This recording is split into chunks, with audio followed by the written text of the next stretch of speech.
اتل ما اوحی الیک من الكتاب واقم الصلاة ان الصلاة تنہى عن الفحشاء والمنکر ولذکر اللہ اکبر واللہ یعلم ما تصنعون.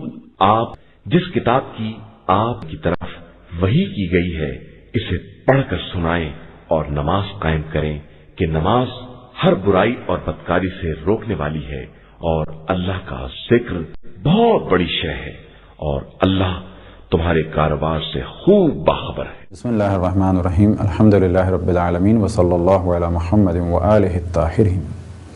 موضوع گفتگو نماز آیات کا طریقہ. نماز آیات کو دو طریقے سے انجام دیا جا سکتا ہے. تو پہلے مرحلے میں توجہ رہے کہ نماز آیات میں 2 رکعات ہیں اور ہر رکعت میں 5 رکوع ہیں. تو یہ تو ہے دونوں طریقوں میں مشترک چیز.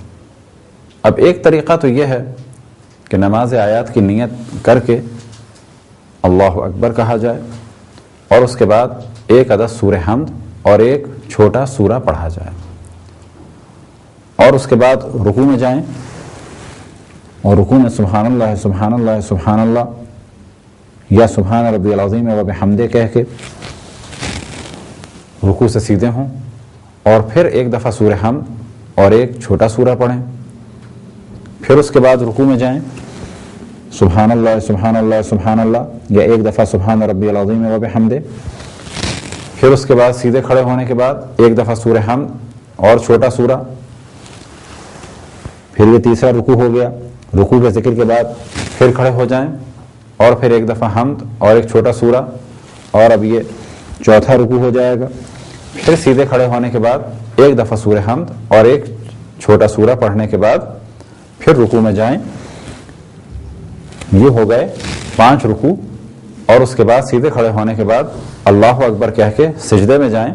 2 سجدے انجام دینے کے بعد دوبارہ کھڑے ہو جائیں اور کھڑے ہونے کے بعد دوسری رکعت بھی اسی طریقے سے انجام دیں. یہ تو ہو گیا ایک طریقہ.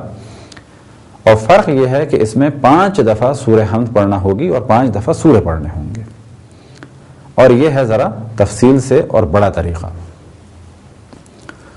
دوسرا طریقہ یہ ہے کہ ہم نیت کریں نماز آیات کی اللہ اکبر کہہ کے اور اس کے بعد سورہ حمد پڑھیں اور سورہ حمد پڑھنے کے بعد ایک چھوٹا سورہ شروع کریں اور اس چھوٹے سورے کو 5 حصوں میں تقسیم کر دیں.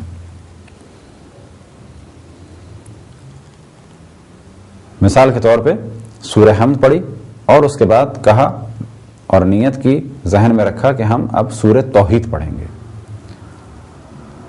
اور اس کے بعد پڑھا بسم اللہ الرحمن الرحیم اور پھر رکوع میں چلے گئے. یہ پہلا رکوع. قل هو اللہ احد سبحان ربی العظیم و بحمدہ. یہ دوسرا رکوع. اللہ الصمد. پھر تیسرا رکوع. لم یلد ولم یولد. پھر چوتھا رکوع. وَلَمْ يَكُنْ لَهُ كُفُوًا أَحَدٌ. اور پھر یہ 5واں رکوع. پھر سیدھے کھڑے ہوئے اور 2 عدد سجدے انجام دیے. سجدے کے بعد دوبارہ کھڑے ہو کے ایک سورہ حمد اور ایک چھوٹے سورے کو 5 حصوں میں تقسیم کر کے ہر دفعہ ایک آیت کا اس کا حصہ پڑھا اور اس کے بعد رکوع کیا. یہ ہے دوسرا طریقہ اور مختصر طریقہ.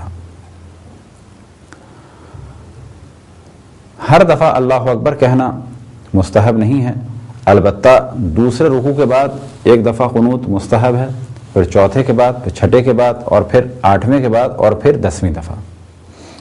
اسی طرح سے سمع اللہ لمن حمدہ 5ویں دفعہ میں اور 10ویں دفعہ میں یعنی آخری رکوع میں مستحب ہے. اب کچھ مسائل کی جانب توجہ رکھیں کہ اگر جان بوجھ کے ایک بھی رکوع زیادہ کر دیں یا کم کر دیں نماز باطل ہو جائے گی. اگر یہ شک ہو جائے کہ یہ پہلی رکعت کا پہلا رکوع ہے یا دوسری رکعت کا کوئی رکوع ہے اور پھر کسی بھی جگہ ذہن نہ پہنچ پائے نماز باطل ہو جائے گی. اسی طریقے سے اگر ایک رکوع رہ جائے یا ایک رکوع زیادہ ہو جائے بھولے سے تو ایسی صورت میں بھی نماز باطل ہو جائے گی. فرض کریں کہ آپ نے ایک رکوع کیا، دوسرا کیا، تیسرا کیا، چوتھا کیا، پانچواں کیا اور پھر چھٹا رکوع کر دیا، تو جیسے ہی آپ نے چھٹا رکوع کیا نماز باطل ہو جائے گی اور نماز دوبارہ پڑھنی ہوگی۔ یہ دو طریقے بیان کیے۔ اب سوال کے ذہن میں آ سکتا ہے کیا یہ ممکن ہے کہ پہلی رکعت پہلے طریقے کے مطابق پڑھیں اور دوسری رکعت دوسرے طریقے کے مطابق پڑھیں؟ تو جواب یہ ہے کہ یہ کام بھی انجام دیا جا سکتا ہے، نماز ہو جائے گی۔ خداوند تبارک و تعالیٰ سے دعا ہے کہ بحق محمد و آل محمد ہمیں اپنے رسول اپنی حجتوں خصوصاً امام زمان علیہ السلام کی معرفت اور اطاعت کی توفیق عطا فرمائے۔ وصلی اللہ علی محمد و آلہ الطاہرین۔